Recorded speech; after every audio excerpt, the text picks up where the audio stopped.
वसिष्ठापरी ज्ञानयोगेश्वराचे कवी वाल्मिका सारिखा मान्य ऐसा नमस्कार माझा सद्गुरु रामदासा.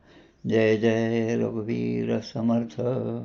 मला वाटते अंतरी त्वा वसावे तुझ्या दासबोधासी त्वा बोध व्हावे.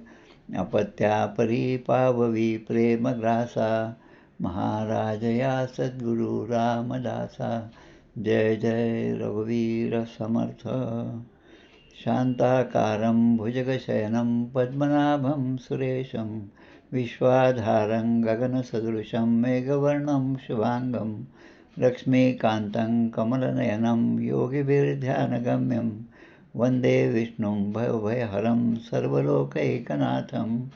यं ब्रह्मा वरुणेन्द्ररुद्रमूर्तः शृण्वन्ति दिव्यैस्तवै वेदैः साङ्गपदक्रमोपनिषदैर्गायन्ति यं सामगाः.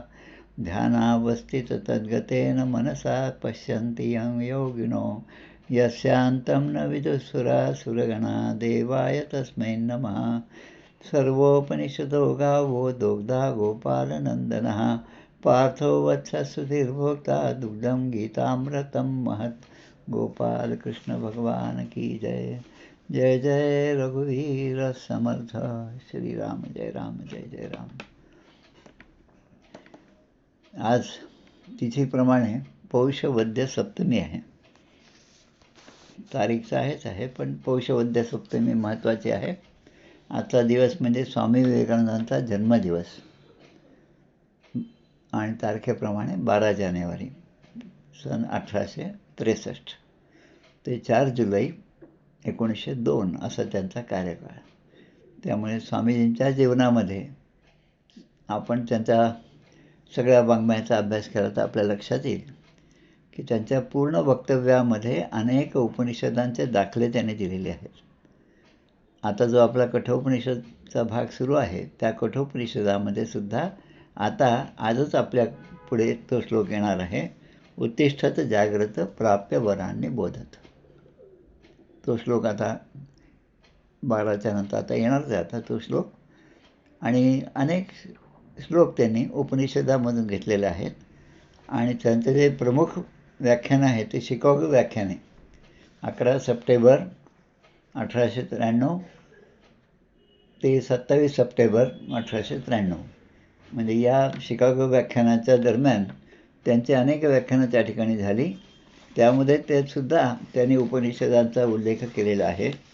त्यामध्ये एका ठिकाणी ते म्हणतात, आजचा श्लोक आपल्याला येणार आहे की मनुष्य पापी नाही तर अमृताचा पुत्र आहे. दुसऱ्या धर्मामध्ये मनुष्य पापी आहेत आणि तुमच्या पापाची कबुली तुम्ही त्या आपल्या परमपित्याकडे दिली पाहिजे अशा प्रकारचं वक्तव्य असतं. पण स्वामीजी म्हणतात की तुम्ही अमृताचे पुत्र आहात. त्वम अमृतस्य पुत्र आहात. हे अमृताच्या पुत्रांनो, हे दिव्य धामवासी देवांनो, या तुम्ही जर सर्वजण श्रवण करा. आणि मी त्या अनादी महान पुराण पुरुषात जाणले आहे. आदित्यासारखा त्याचा वर्ण, अज्ञान त्याला स्पर्श करू शकत नाही आणि त्याला जाणल्यानेच मृत्यूच्या तावडीतून तुम्ही सुटू शकाल आणि याशिवाय इतर मार्ग नाही. जसं यमराज नचिकेताला सगळं सांगत आहेत या अध्यात्मविद्येच्या बाबतीमध्ये, तसंच स्वामीजींनी पण सांगितलेलं आहे. अमृतस्य पुत्र म्हणजे किती सुंदर अशी उपमा दिली आहे. आणि माणसाच्या ठिकाणी एक प्रकारचा आत्मविश्वास या बोलण्याने जागृत होतो. आणि हिंदू तुम्हाला पापी म्हणण्याचे स्पष्टपणे नाकारतो. इतर धर्मामध्ये मनुष्याला पापी म्हणलेलं आहे, पण हिंदू धर्मामध्ये मात्र मनुष्याला अमृतस्य पुत्र शृण्वन्तु विश्वे अमृतस्य पुत्र आ ये धामाने दिव्याने तस्थुः अशा प्रकारे म्हणलेलं आहे. त्या स्वामी विवेकानंदाच्या चरणी साष्टांग दंडवत करूया. अगदी थोडंसं आयुष्य ज्यांना लाभलेलं होतं, मोजून 38 वर्ष 5 महिने आणि माझ्या माहितीप्रमाणे 23 दिवस आणि एवढ्याशा आयुष्यामध्ये त्यांनी एवढं मोठं काम करून ठेवलेलं आहे की अनेकदा असं म्हटलं जातं की हिंदू धर्म जो आहे, सनातन वैदिक हिंदू धर्म, हा नव्याने त्यांच्या भाषणातून प्रतिष्ठापित झाला. म्हणजे आत्तापर्यंत त्याची जी व्याख्या होती आणि त्याचं जे स्वरूप होतं, जे जगतव्यापक असं स्वरूप होतं, ते तर आहेच आहे, पण स्वामीजीच्या शब्दातून पुन्हा त्याची नव्याने उभारणी झाल्यासारखं स्वामीजींचे शब्द होते. त्या स्वामीजींच्या चरणी साष्टांग दंडवत करूया आणि आपल्या मुख्य विषयाकडे आपण आज सुरुवात करूया. यमनचिकेता संवाद जो आहे या संदर्भामध्ये आता हे माझं मला वाटतं 13वं प्रवचन आहे कठोपनिषदाचं. यामध्ये आपण पाहिलं की यमनचिकेताचा जेव्हा आपण संदर्भ पाहिला सुरुवातीला, तेव्हा आपण म्हटलं की या नचिकेता जो आहे तो वडील रागावल्यानंतर वडिलांच्या तोंडून शब्द निघाला, मी तुला यमाला देतो. आणि तो शब्द खरा ठरण्यासाठी नचिकेता आग्रह करून यमराजाकडे गेले. आणि एवढंच नाही, पण यमराजाचं मन जिंकल्यामुळे यमराजाने त्यांना त्या यमपुरीहून परत पाठवलं. आता परत येणारं जे उदाहरण मागे आपण बोललो होतो ते म्हणजे सत्यवान आणि सावित्री, हे एक उदाहरण होतं. आणि दुसरं एक उदाहरण जे आहे ते श्रीमद भागवतामध्ये आहे. जेव्हा बलराम आणि श्रीकृष्ण हे दोघे सद्गुरूंच्या आग्रही त्या उज्जैनला जेव्हा त्यांच्याकडे गेले सांदीपनी आश्रमामध्ये, तेव्हा त्या गुरुमातेने जी मागणी केली की आमचा एक पुत्र समुद्र स्नानासाठी गेला होता आणि तो तिथेच गेला, समुद्राने त्याला वेढून घेतलं आणि तिथे त्याचा मृत्यू झाला, त्याला पाहण्याची आमची इच्छा आहे. तेव्हा स्वतः भगवान श्रीकृष्णाने यमराजाकडे जाऊन, आता तो संवाद खूप म्हणजे अद्भुत असा संवाद आहे. कृष्ण यमराजाला सांगतात आणि यमराजा कृष्णाला धीटपणे उत्तर देतात की माझ्याकडे आलेला कोणीही परत जात नाही. तेव्हा भगवान म्हणतात, तुझा कायदा जो आहे तो तुझ्यापाशी ठेव, पण मला मात्र त्याला घेऊन जायचं आहे. असा भगवंताचा आग्रह झाला आणि भगवंताने त्या मुलाला आणून आपल्या गुरुमातेच्या समोर, आपल्या गुरूंच्या समोर त्यांना सादर केलेलं आहे. हा एक उदाहरण आहे. आणि आपलं सावित्री आणि सत्यवानाची कथा तर आपल्याला माहितीच आहे. आता हा जो भाग आपला सुरू आहे त्यामध्ये कठोपनिषदाच्या पहिल्या अध्यायातल्या 3ऱ्या वल्लीचा भाग आपण पाहत आहोत. त्यामध्ये मागच्या वेळेस आपण एक श्लोक पाहिला, महतः परम अव्यक्तम अव्यक्तात् पुरुषः परः पुरुषान् न परम किंचित सा काष्ठा सा परागतिः. काष्ठा सा परागतिः म्हणजे अत्यंत दुस्तर असा हा संसार आहे. तरुण जाण्यासाठी अत्यंत अवघड आहे, पण सद्गुरूंच्या कृपेनेच हा आपण तरुण जाऊ शकतो. महतः परम अव्यक्तात् पुरुषः परः, की असा पुरुष जो या मायाजाळाला तरुण जाईल असा फार कमी असतात, आणि जे असतात ते सगळ्या भगवंताच्या कृपेशिवाय या गोष्टी होऊ शकत नाहीत. मागच्या वेळेस पण आपण श्लोक पाहिला होता, दैवी हेषा गुणमयी मम माया दुरत्यया मामे वय प्रपद्यन्ते मायाम एताम तरंती ते. मायाम एताम तरंती, तरंती म्हणजे हे बहुवचन आहे. तरंती, तरती, तरतः, तरंती, एताम तरंती ते, तेच फक्त तरुण जातात जे माझ्या कृपेशिवाय कोणीही तरुण जात नाही. माझी कृपा जेव्हा होईल तेव्हाच हे मायाजाळ तरुण जातात. समर्थ आपल्याला सांगतात, मायाजाळ तुटे तरीच देव भेटे, दास म्हणे खोटे भक्तीहीन. म्हणजे या मायेला तरुण जाण्यासाठी काय मूळ आहे ते ती भक्तीच आहे. आणि ती भक्ती जी आहे, भक्ती, भक्त आणि भगवंत हे तीन जे आहेत ते जेव्हा एकत्र येतात किंवा भक्त जेव्हा भगवंताच्या स्वरूपामध्ये लीन होतो तेव्हा त्या भक्तासाठी हा संसार सगळा खोटा ठरतो. पण आता भगवंताच्या आज्ञेनेच पुढचं ते कार्य करतात. सगळ्या संतांची उदाहरणं अशाच प्रकारची आहेत. ईशावास्य उपनिषद असो, गीतेमधले श्लोक असो, त्यामध्ये सुद्धा अशाच प्रकारचा उल्लेख आलेला आहे. आता सर्वव्यापी आणि हृदयस्थ असणारा परमेश्वर आहे, पण तो आपल्याला जाणवत नाही. आपल्या सगळ्यांच्या हृदयस्थ परमेश्वर आहे. आपण म्हणतो भाषणामध्ये, प्रवचनामध्ये, सर्वांच्या हृदयस्थ अशा परमेश्वराला मी नमस्कार करतो, वंदन करतो. पण तो जाणवतो का आपल्याला? तो माझ्यामध्ये हे आपल्याला जाणवतं का? असा विचारसुद्धा साधकांनी केला पाहिजे. पण तो जाणवत का नाही याचं कारण म्हणजे मायेच्या प्रभावामुळे, मायेच्या पडद्यामुळे. इतका जवळ असूनसुद्धा तो आपल्याला जाणवत नाही. मागच्या वेळेस आपण कुत्र्याचं उदाहरण पाहिलं, जे स्वामी विवेकानंदांनी सुद्धा घेतलं होतं, की मला कोणत्याही वेशात असला तरी कुत्रं मात्र त्या मालकाला ओळखतं. आणि दुसऱ्याच्या घरात जर बांधलेलं कुत्रं असेल तर आपण त्याला हाक मारल्यानंतर तो जेव्हा त्या कुत्र्याला थांबवतो तेव्हा मात्र कुत्रं ते कधीही आपल्या अंगावर भुंकत नाही, कारण तो कुत्र्याचा मालक आहे. तशी ही माया जी आहे ती प्रत्येकाला आपल्या जाळ्यामध्ये ओढण्याचा प्रयत्न करते आणि हा कलियुग असल्यामुळे अनेक प्रकारांनी माणूस या कलियुगामध्ये भरडला जातो. कितीही निश्चय असो त्याचा निश्चय ढळलेला आपण अनेक उदाहरणांवरून पाहतो. पण जेव्हा स्वतः मायापती त्या मायेला आवर घालतो तेव्हा मात्र तो जीव त्या मायेमध्ये अडकून राहत नाही. श्रीमद भागवतामध्ये दशमस्कंधामध्ये स कृष्णाचे भगवंताचे जे लहानपणचे अनेक उदाहरणं आहेत की ती माया जी आहे ती माया त्या यशोदेला आपल्यामध्ये गुरफटून टाकते आणि तिला असं वाटतं की माझा मुलगा असा फार खोडकर आहे असं तसं आणि ती त्याला मुलाप्रमाणे पाहते आणि मध्येच तिला जेव्हा भगवंताच्या मुखामध्ये सगळं विश्वरूपाचं दर्शन होतं तेव्हा भगवंत हा मुलगा जो आहे तो काही साधारण मुलगा नाही असं जेव्हा तिला जाणवतं तेव्हा पुन्हा भगवान श्रीकृष्ण त्या मातेच्या चेहऱ्यावरून हात फिरवतात आणि ती माया जी आहे ती पुन्हा त्या ठिकाणी उत्पन्न होते. म्हणजे जीवाला मायेमध्ये गुरफटवून टाकणं आणि जीवाला पुन्हा मायेतून बाहेर काढणं ह्या दोन्ही गोष्टी भगवंताच्या कृपेशिवाय होत नाही. आता इथे एक दिलेलं आहे, पुराणांची 10 लक्षणं सांगितलेली आहेत, तीसुद्धा या ठिकाणी महत्त्वाची आहेत, की जेव्हा मूळ प्रकृतीमधील साम्य अवस्थेत असलेले गुण प्रक्षुब्ध होतात, म्हणजे मूळ प्रकृतीमधले आणि मग तेव्हा महत्त्वाची उत्पत्ती होते असं सांगितलं आहे. आता यामध्ये महत्त्वापासून राजस, तामस आणि सात्विक अशी प्रवृत्ती तयार होते. 3 प्रकारचे अहंकार निर्माण होतात आणि मग त्या अहंकारापासूनच पंचतन्मात्रा, इंद्रिये आणि विषयांची उत्पत्ती होते. आता ही जी व्याख्या दिलेली आहे ती व्याख्या म्हणजे सर्ग. भागवताचं प्रथम लक्षण सर्ग. सर्ग विसर्ग वृत्ती, रक्षा, मन्वंतर, वंश, वंशानुचरित, संस्था हे सगळे दशलक्षणं दिलेले आहेत.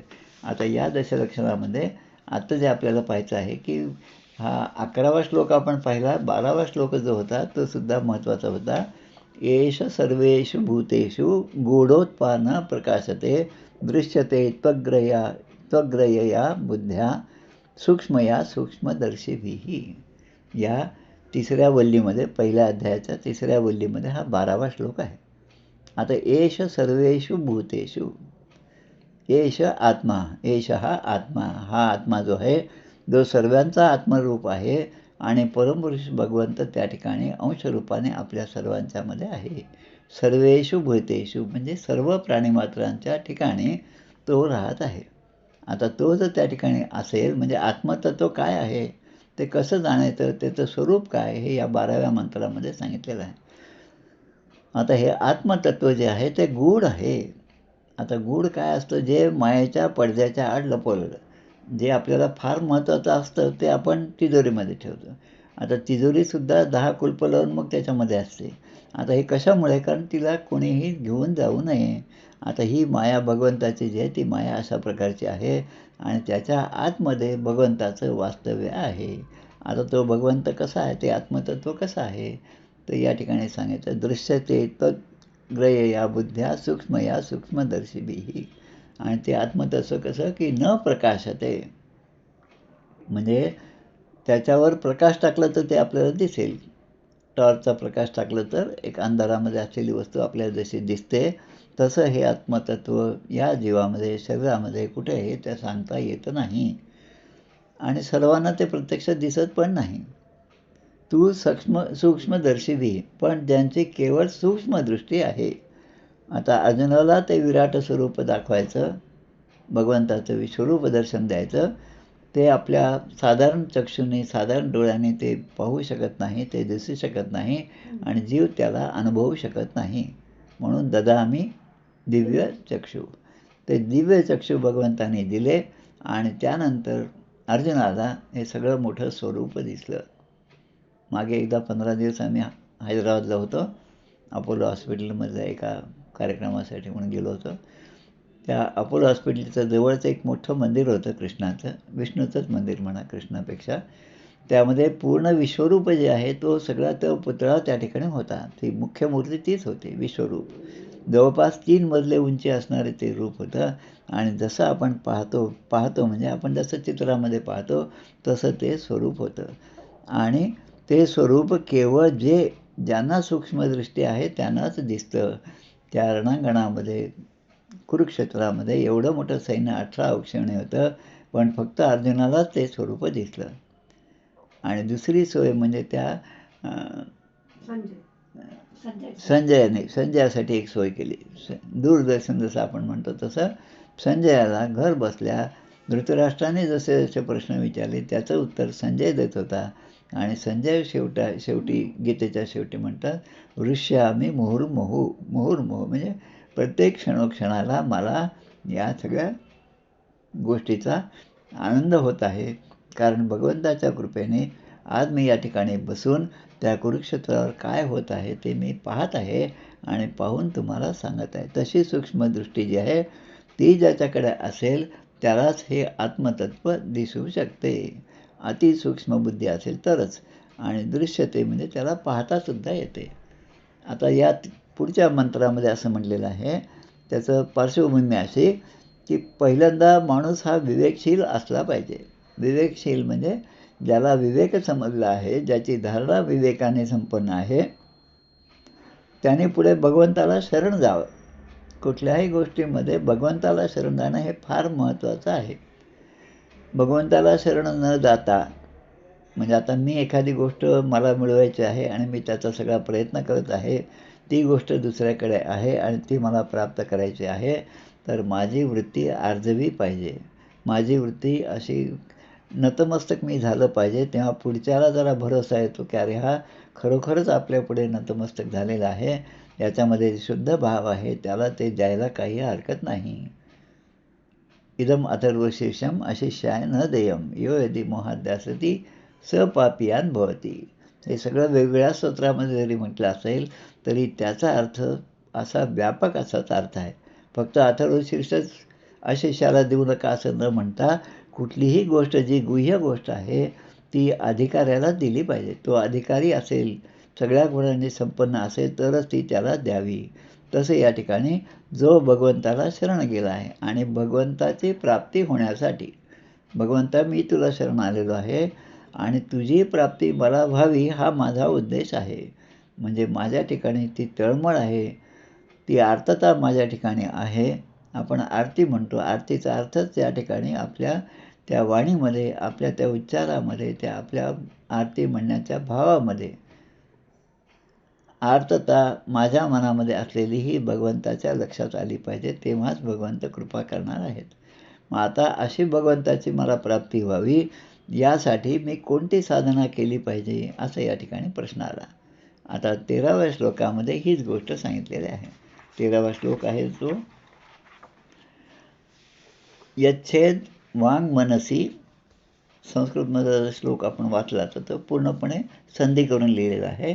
यच्छेद वांग मनसी प्राज्ञस्तच्छेद ज्ञानम आत्मनी ज्ञानम आत्मनी महती नियच्छेद तच्छेद शांतम आत्मनी. पण फोड केली की मग ते सोपं जातं आपल्या. त्याच्यामध्ये म्हणतात की प्राज्ञ म्हणजे कोण? प्राज्ञ परीक्षा असते पहा, आमच्या दासबोधामध्ये सुद्धा आहे प्राज्ञ. पूर्वी प्रवेश, परिचय, प्रबोध होता, आता त्याच्यानंतर प्राज्ञ परीक्षा आली. प्राज्ञ म्हणजे आता बुद्धिमान, ज्याला आता दासबोध समजलेला आहे प्राज्ञ. तशा बुद्धिमान साधकाने भगवंताच्या प्राप्तीसाठी कोणती साधना केली पाहिजे हे या ठिकाणी सांगितलं. आता हे सांगताना एक काय म्हणतात ते क्रम दिलेला आहे. वाक, पाणी, इथे शब्द फक्त वाक आलेला आहे. यच्छेद वांग मनसी. वांग म्हणजे वाक म्हणजे वाणी. वाणी म्हणजे प्रत्येक इंद्रियाने, वाक असेल, पाणी असेल, हात पाय हे सगळं जे आहे त्या प्रत्येक इंद्रियाने जे जे आपण कर्म करतो ते करत असताना ते भगवंताला अर्पण केलं पाहिजे. आणि मग सांगतात की ते अर्पण करणं म्हणजे आता माझी इंद्रिय मी भगवंताला अर्पण केली म्हणजे आता ती म्हणजे आधी ते आपल्या मनामध्ये आपण त्याचं विलीन केलं पाहिजे इंद्रिय. आता इंद्रिय विलीन करणं म्हणजे काय? इंद्रिय ही सगळी बहिर्मुख असतात. इंद्रियाची धाव सगळी बाहेर असते आणि ही बहिर्मुखता जावी आणि माझ्यामध्ये अंतर्मुखता यावी. बाहेर हिंडून वगैरे काही होणार नाही. सिणावे परी नातुडे हित काही. विचारे बरे अंतराबोध विजे, मना सज्जना राघवी वस्ती कीजे. बहु हिंडता सौख्य होणार नाही. या इंद्रियांना सांगितलेलं आहे की बहु हिंडता सौख्य होणार नाही. मला हे दृश्य दिसलं, मी तिकडे आकर्षित झालो, याचा अर्थ मी त्या इंद्रियांच्या म्हणजे त्या दर्शनाने, डोळ्याच्या इंद्रियाने मी तिकडे आकर्षित झालो, म्हणजे माझ्या स्वरूपापासून मी दूर झालो. एखादी गोष्ट मला आवडली, खूप आवडली, मग अजून वाढा, अजून वाढा असं म्हणणं म्हणजे माझं जे काही जिव्हा हे जे इंद्रिय आहेत त्याच्यावर माझा ताबा सुटलेला आहे. जसा जसा इंद्रियांवरचा ताबा सुटतो तशी तशी ती इंद्रिये मोकळी होतात. घोड्याचं जसं रथाचं उदाहरण दिलेलं आहे, रथाला लगाम जो आहे प्रग्रह लगाम, तो लगाम जर आपण ढिला सोडला तर ते घोडे आपल्या मनाप्रमाणे विचरण करतील, आपल्या मनाप्रमाणे कुठेही धावतील, पण त्यावर आपला नियंत्रण असलं पाहिजे. हे साधकांनी सांभाळलं पाहिजे आणि त्यासाठी विवेकच पाहिजे. माणसाच्या ठिकाणी विवेक असेल, तो भगवंताला शरण गेला तर भगवंताची प्राप्ती होण्यासाठी कोणती साधनं केली पाहिजे हे सांगतात. म्हणजे वाघ, पाणी ही जी इंद्रिय आहेत ती आपण मनामध्ये त्याचा लय केला पाहिजे. आता मनामध्ये लय करणं याचा काय अर्थ होतो की डोळे मिटून आपलं मन शांत केलं. आता शांत करणं मन म्हणजे आत्तापर्यंत ते अशांत आहे. अशांत कशामुळे? ते बाह्य विषयाशी एकरूप झालेलं आहे. आता जे बाह्य विषयाशी एकरूप झालं त्याला पुन्हा आपल्या रस्त्यावर आणणं, मूळ पदावर आणणं, याला म्हणायचं इंद्रिय सगळी जी आहे ती मनाच्या ठिकाणी त्याचा लय झाला. आता मन जे आहे, मनाच्या पुढचे स्तर जे आहे, तर मन जे आहे ते मन कसं, त्याला संस्कृतमध्ये शब्द आहे यच्छेद. यच्छेद म्हणजे निरुद्ध करणे, निरुद्ध. आणि त्या मनाला आता कशामध्ये विलीन करायचं? ज्ञाने आत्मनी, म्हणजे ज्ञानस्वरूप बुद्धीमध्ये.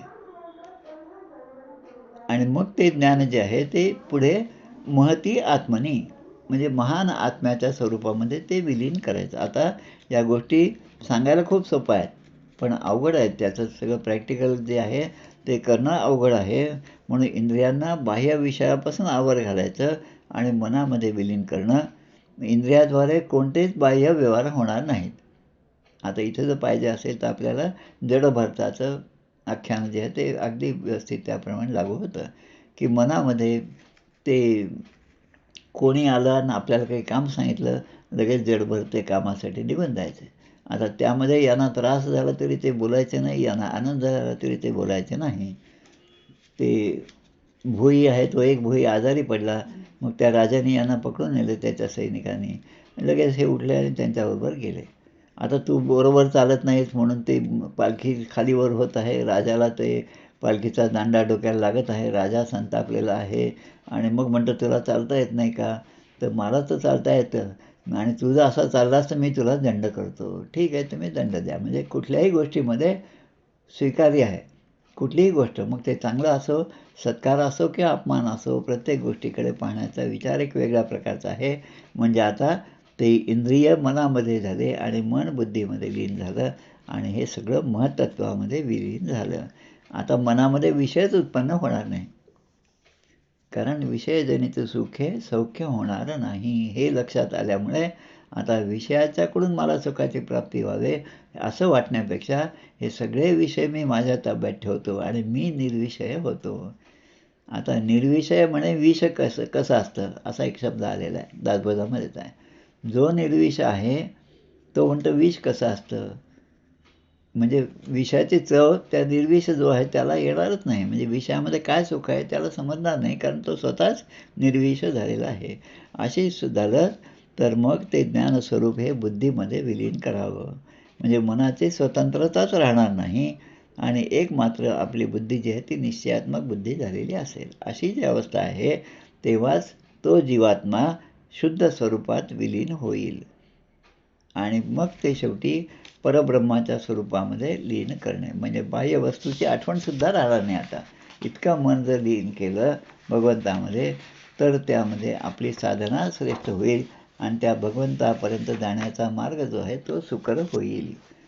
आता इथे पुढे म्हणलेलं आहे 14वा श्लोक या ठिकाणी येतो. 14वा श्लोक अत्यंत महत्त्वाचा आहे.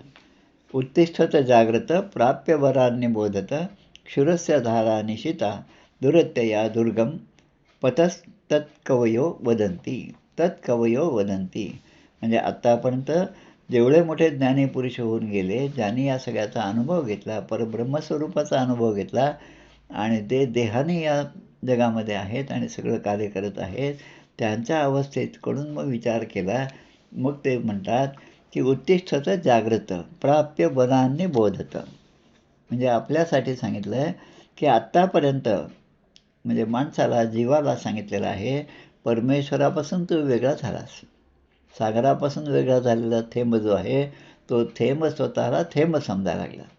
अलंकार स्वतःला अलंकार समजायला लागला. मूळ सोन्याचं रूप जे होतं, सोनं जे होतं, त्यापासून त्याचा वियोग झाला. आणि जेव्हा मूळ स्वरूपापासून वियोग होतो, तेव्हा सगळं दुःख मागे लागतं. आणि मग इथे म्हणतात की तुम्ही उठा आणि जागृत व्हा. कशासाठी? कारण आत्तापर्यंत आपण अनेक जन्म घेतलेले आहेत. गुरुचरित्रामध्ये आता सध्या आमचं पारायण सुरू आहे, त्यामध्ये जवळपास 18-19व्या अध्यायामध्ये अशाच प्रकारची कथा येते. त्या बाई असतात, त्यांचा लहान मुलगा जो आहे तो मृत पावलेला आहे, त्याच्यासाठी ती खूप शोक करत आहे. एवढं की त्या मुलावर अंत्यसंस्कार करण्यासाठी ते मूल ती द्यायला पण तयार नाही. तेव्हा तिला स्वप्नामध्ये साधू येतात आणि तिला उपदेश करतात की हा जो मुलगा गेला तो तुझा कोण आहे, मागच्या जन्मात तो तुझा कोण होता की ज्यावर तू इतकं प्रेम करतेस. तर अशा प्रकारे त्याला सगळं ज्ञान दिलं तिला. आणि मग दुसऱ्या दिवशी तेव्हा लोक आले, तेव्हा तिने स्वेच्छेने त्या मुलाला आपल्यापासून दूर केलं आणि मग त्याचे अंत्यसंस्कार झाले. म्हणजे या ठिकाणी या जन्मामध्ये एका जसे झाडावर संध्याकाळ झाल्यावर सगळे पक्षी एकत्र येतात, रात्रभर त्या ठिकाणी राहतात आणि पुन्हा एकदा सूर्योदय झाल्यावर ते पक्षी आपापल्या मार्गाने निघून जातात. तसं क्षणभंगूर हा देह आहे. हा सगळा संसारसुद्धा क्षणभंगूर आहे.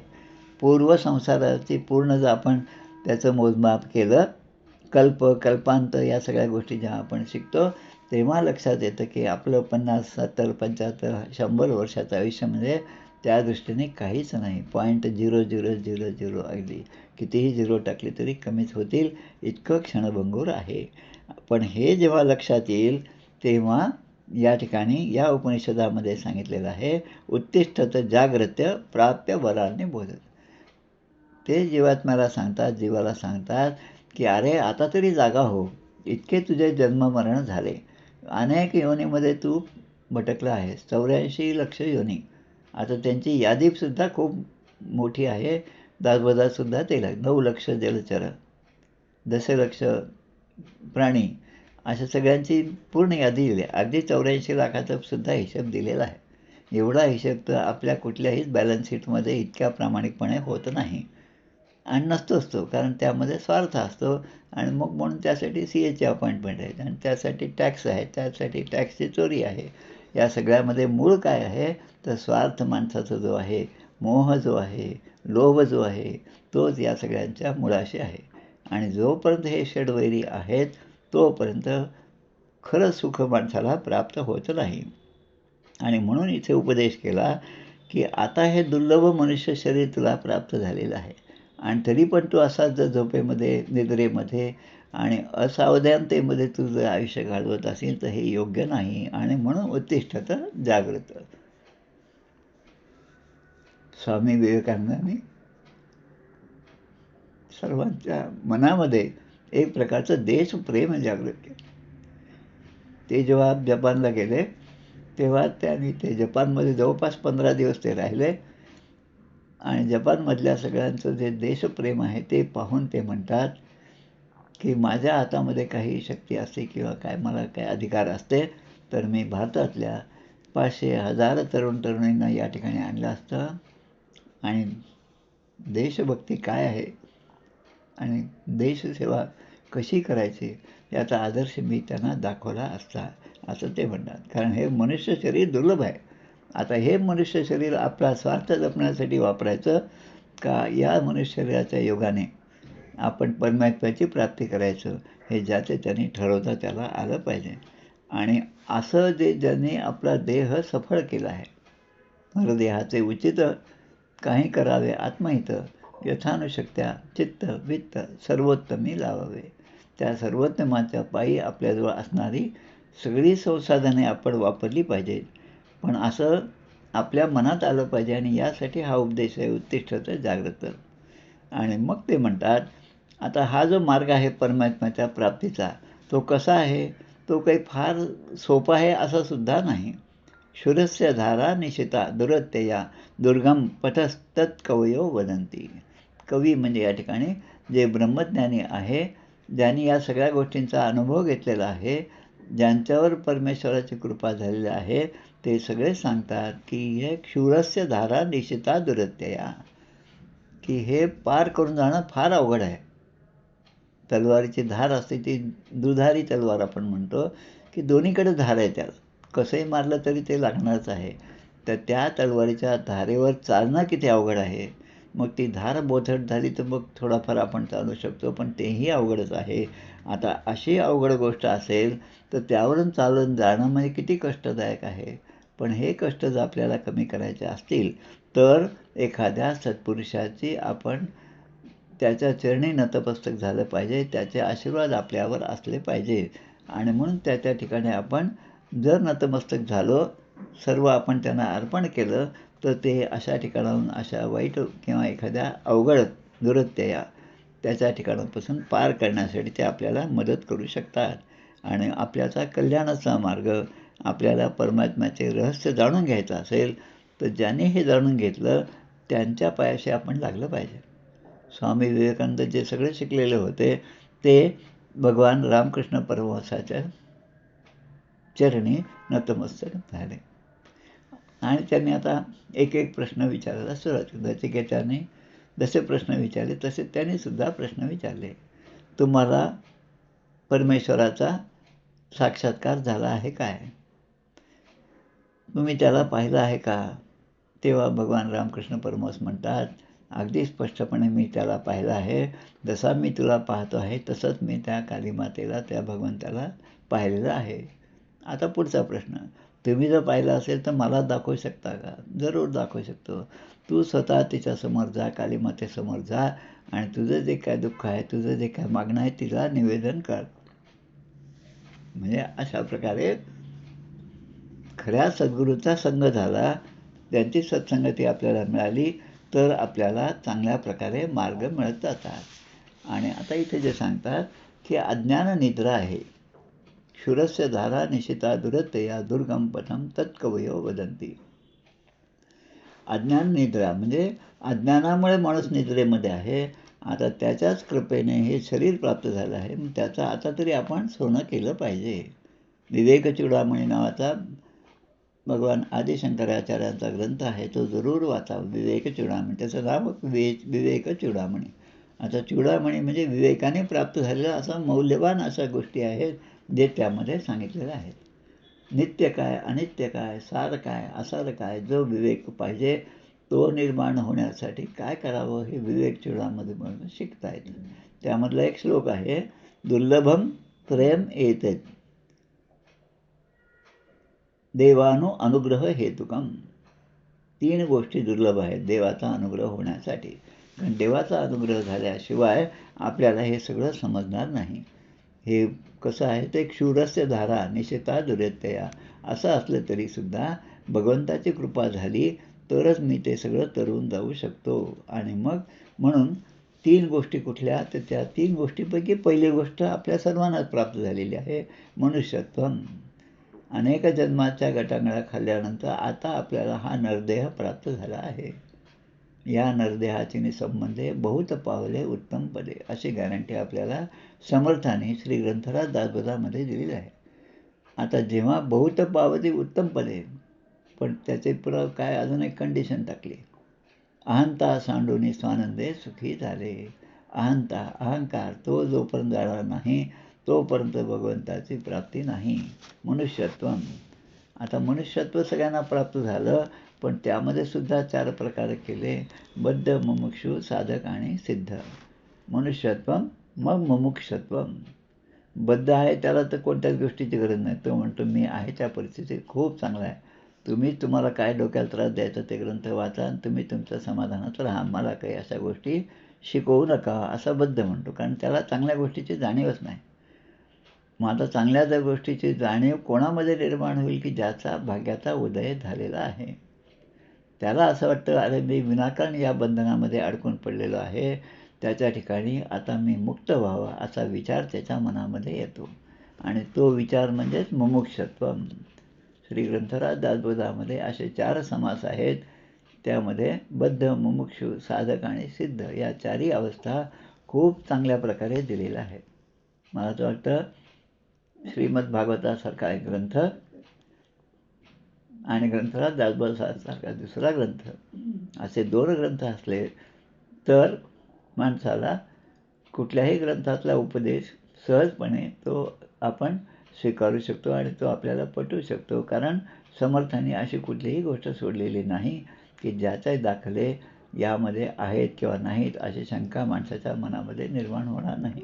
इतका तो परिपूर्ण असा ग्रंथ आहे. स्वामी गोविंद देवगिरी महाराज जे आहेत ते 2 गोष्टी त्यांचं कुठलंही प्रवचन असलं तरी मुख्यत्वे असतात. एक म्हणजे आमचे गुलाबराव महाराज, ज्ञानेश्वर कन्या गुलाबराव महाराज, आणि दुसरे म्हणजे समर्थ रामदास स्वामी. कुठलाही विषय द्या त्यांना, या दोघांचा उल्लेख झाल्याशिवाय त्यांचं 15 मिनिटाचं का प्रवचन असणं ना ते पूर्ण होतच नाही. म्हणून मनुष्यत्वम मुमुक्षत्वम. आता तिसरी गोष्ट जी आहे ती पुन्हा महत्त्वाची आहे. महापुरुष संश्रया. आता 2-4 दिवसापूर्वी आनंदसागर महाराज यांचं चरित्र वाचत होतं. त्याच्यामध्ये उल्लेख आला आणि रामानंद महाराजांच्या पण चरित्रामध्ये हा उल्लेख आहे. रामानंद महाराज हे सगळे आमचे रामदासी संप्रदायाचे. ते उत्तरेमध्ये जात असताना त्यांच्याजवळ बाकीचं तर काही सामान नव्हतं आपल्यासारखं. 2 दिवसासाठी गेले तरी 4 बॅग घेऊन जाणारे असे ते नव्हते. जे काय होतं ते थोडंफार लागेल तेवढंच होतं अंगावर असलेलं. आणि एक दासबोध त्यांच्याबरोबर होता. झालं असं की त्या मध्य प्रदेशच्या जंगलामध्ये त्यांना लुटारूंनी अडवलं आणि यांच्याकडे काहीतरी संपत्ती असेल म्हणून ते काढून घेण्यासाठी प्रयत्न केला. यांनी सगळं काही देऊन टाकलं. ते म्हणतात फक्त हा ग्रंथ आहे तो मी काही देणार नाही, ते सोडून तुम्हाला जे वाटेल ते घेऊन जा. आता ते चोर लुटारू आत्तापर्यंत ज्यांनी कुकर्म केले आहेत त्यांना असं वाटतं की एवढं काय महत्त्वाचं आहे याच्यामध्ये, म्हणून त्यांनी पुन्हा प्रश्न विचारला. म्हणजे जे आत्तापर्यंत बद्ध जीवनामध्ये होते त्यांच्या ठिकाणी मुमुक्षत्व निर्माण झालं आणि त्यांनी विचारलं असं काय या ग्रंथामध्ये. आणि मग त्यांनी दुसरा दशक जो आहे कुविद्या निरूपण, कुविद्या काय आहे, अज्ञान काय आहे याच्यावर सांगायला सुरुवात केली. आता अभक्तची भक्त होती. समर्थ पहिल्याच दशकात पहिल्या समासात म्हणतो दासबोधाच्या या श्रवणाने काय होते. श्रवणे मन हे मागे विवेक. श्रवण होत गेलं की हळूहळू माणसाची बुद्धी प्रगल्भ होते आणि क्रियापार्ट जो आहे तो सहजपणे होतो. म्हणजे याला काय म्हणायचं, महापुरुष संश्रय. मोठ्या वाक्याने असं आपल्याला आपले यांचं उदाहरणसुद्धा अशाच प्रकारचे. वाल्मिकी ऋषी, वाल्या कोळी म्हटलं तर आपण आरेतुरे म्हणतो, वाल्मिकी ऋषी म्हटलं की आदरानेच बोलतो. वाल्मिकी ऋषीने रामायण लिहिलं तर वाल्या कोळ्याने रामायण लिहिलं आणि तो वाल्या कोळी असा होता तसा होता असं आपण म्हणत नाही. म्हणजे त्यांचं पूर्वायुष्य काय जे असेल ते असेल, पण आता ते आपल्यासाठी महापुरुष झाले, महापुरुष संश्रया. तर अशा महापुरुषांचा आश्रय मिळणं ह्या सगळ्या तिन्ही गोष्टी फार दुर्लभ आहेत. दुर्लभम त्रयम एतत् देवा अनुग्रह हेतुकम. आता ब्रह्मप्राप्तीचा मार्ग एवढा दुस्तर काय आहे असा प्रश्न आता पुन्हा यांच्या मनामध्ये आला आणि मग त्या ठिकाणी सांगायला सुरुवात करतात. आता जे शब्द आहेत ते शब्दसुद्धा या ठिकाणी जसे दिलेत तसं मी आधी वाचतो, मग आपण फोड करून पाहूया. अशब्दम, अस्पर्शम, अरूपम, अव्ययम. आता मी अव्यय म्हटलं, पण इथे कसं आहे, अशब्दम स्पर्शम रूपम अव्ययम. फोड केली तर अशब्दम, अस्पर्शम, अरूपम, अव्ययम, तथा रसम, तथ आरसम, नित्यम, अगंधवच्च यत्. आता परमेश्वराचं स्वरूप जे आहे ते स्वरूप कसं आहे, ब्रह्मप्राप्तीचा मार्ग एवढा अवघड का आहे, कारण अशब्दम, परमेश्वराचं स्वरूप जे आहे अशब्दम म्हणजे शब्दाने ते सांगता येत नाही. मायेच्या बळे करी नस्तवन आईचे वांछित होते मन मायाधारी लज्जायमान काय करू नातुडे मुख्य परमात्मा म्हणून करावी लागे प्रतिमा. हे सगळं अशब्दम शब्दरहित आहे. परमेश्वराचं स्वरूप हे शब्दरहित आहे. शब्दाने ते व्यक्त करता येत नाही. त्यानंतर अस्पर्शम हा 15व्या श्लोकामध्ये अस्पर्शम ते स्पर्शरहित आहे. स्पर्शाने ते थंड आहे. हात लावला की ते थंड आहे का उष्ण हे समजतं. लहान मुलाला अग्नीची जाणीव नसते. ते एखाद्या वेळेस त्यालाच हातामध्ये पकडतं आणि ते एकदम भाजलं की मग त्याच्या लक्षात अरे हे आपल्यासाठी धोकादायक आहे. मग ते त्या हाय म्हणतं. ते हाय म्हणजे गरम आहे. ते तिथं जात नाही लहान मुल, कारण त्याला त्या अग्नीचा स्पर्श झालेला आहे आणि स्पर्शामुळे अग्नीची दाहकता त्याला अनुभवाला आलेली आहे. पण इथे भगवंताचं स्वरूप जे आहे ते स्पर्शरहित. त्याला स्पर्श करता येत नाही. स्पर्श कोणाला करता येतो की ज्याला म्हणजे माझ्याकडे स्पर्शेंद्रिय पाहिजे आणि समोरच्या व्यक्तीकडे काहीतरी म्हणजे आपलं जे शरीर आहे त्याला स्पर्श केला, एखाद्या झाडाला स्पर्श केला, एखाद्या दगडाला स्पर्श केला किंवा पाण्याला स्पर्श केला की हे पाणी पातळ आहे, दगड घट्ट आहे, वृक्ष हा उभा आहे, हे सगळं जे जाणवतं आपल्याला ते स्पर्शाने जाणवतं. पण भगवंत हा स्पर्शरहित आहे. भगवंत हा अरूपम आहे म्हणजे रूपरहित आहे. अरसम आहे, रसरहित आहे आणि अगंधवत. आता पृथ्वी, आप, तेज, वायू, आकाश, पृथ्वीचा गुण जो आहे तो गंध आहे. आता भगवंत हा गंधरहित आहे. आता आपण जीव आपला जो आहे तो पंचमहाभूतानेच निर्माण झालेला आहे, प्लस सत्व रज तम अशी अष्टधा प्रकृती. आता त्या भगवंताचा अनुभव आपल्याला घ्यायचा. नचिकेताने जसं विचारलं तसं यमदेव सांगत आहेत. तर तो गंध नसणारा आहे म्हणजे त्याला गंधसुद्धा नाही. आणि तो कसा आहे तर अव्ययम. व्यय म्हणजे ज्या ठिकाणी खर्च होतो. व्यय म्हणजे हळूहळू जे कमी होत जातं.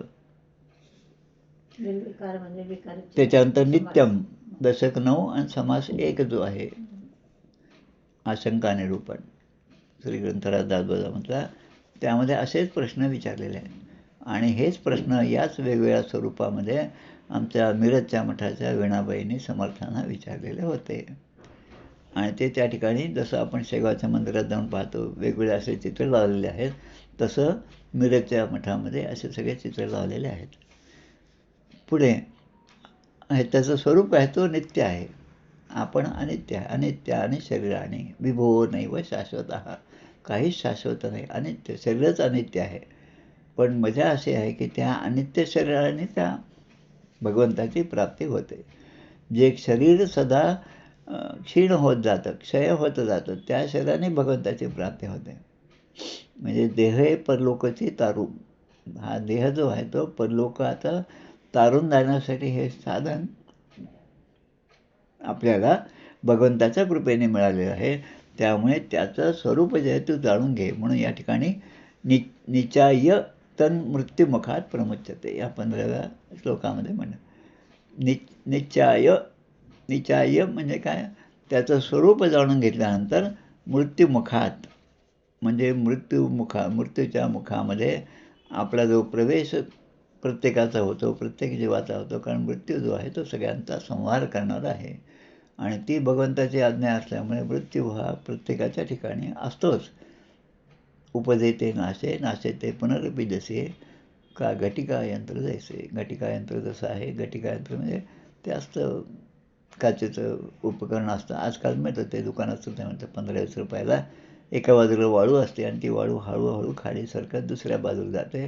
पुन्हा ते उलटं केलं की पुन्हा ती वाळू वरनं खाली येत राहते. घटिका यंत्र. तसं हा आपला क्षणाक्षणाला नाशवान असं देह आहे. पण तरी पण त्यामध्ये ही सोय आहे की आपण जर सन्मार्गाला असू, मनुष्यत्वम मुमुक्षत्वम आणि महापुरुष संश्रय. विवेक चूडामणीतल्या सांगितल्याप्रमाणे जर आपल्या ठिकाणी विवेक असेल तर प्रमुच्यते म्हणजे त्या मृत्यूच्या पाशापासून आपण आपली सुटका सहजपणे करून घेऊ शकतो. आता असे 15 श्लोक या ठिकाणी या कठोपनिषदाच्या पहिल्या अध्यायातल्या 3ऱ्या वल्लीमध्ये झाले. आता पुढचे जे आहेत ते उपसंहाराचे श्लोक आहेत की आता हे सगळं आपण श्रवण केलं, वर्णन केलं. आता ते महात्म्य आहे, ते आत्ता पण आपण ऐकलं. आता म्हणतात नाचिकेतम उपाख्यानम मृत्यूप्रोक्तम सनातनम उक्त्वा श्रुत्वा च मेधावी ब्रह्मलोके महीयते. उक्त्वा श्रुत्वा, एकाने सांगितलं, इतराने ऐकलं. उक्त्वा आणि श्रुत्वा, आपण ते ऐकलं, म्हणजे दोन्ही गोष्टी झाल्या. दुसऱ्याचं सांगणं झालं, आपलं ऐकणं झालं. च मेधावी, मेधावी म्हणजे ज्याची बुद्धी प्रगल्भ झाली. म्हणून श्रवण जे आहे ते सगळ्या नवेदा भक्तीमध्ये पहिली श्रवण भक्ती आहे. आणि ग्रंथराज दासबोधामध्ये जे सांगितलं श्रवण कशाचे करावं, ते खूप मोठी यादी समर्थाने दिली, खूप मोठी यादी. नुसता फक्त श्रवण भक्तीचा समास लिहिला असं नाही, पण जवळपास 4 समास तरी श्रवणासाठी दिलेला आहे. आणि मग असं श्रवण ज्याचं घडतं त्याची बुद्धी ही मेधावी होते, म्हणजे प्रगल्भ बुद्धी त्याला प्राप्त होते. आणि मग अशी मेधावी बुद्धी ज्याला प्राप्त झाली, ब्रह्मलोके महीयते, तो त्या ब्रह्मलोकामध्ये स्थित होतो. महीयते म्हणजे त्या ब्रह्मलोकामध्ये गेल्यानंतर त्याचा महिमा वाढतो, महिमान्वित होतो, त्या ठिकाणी तो प्रतिष्ठित होतो असं सांगितलं.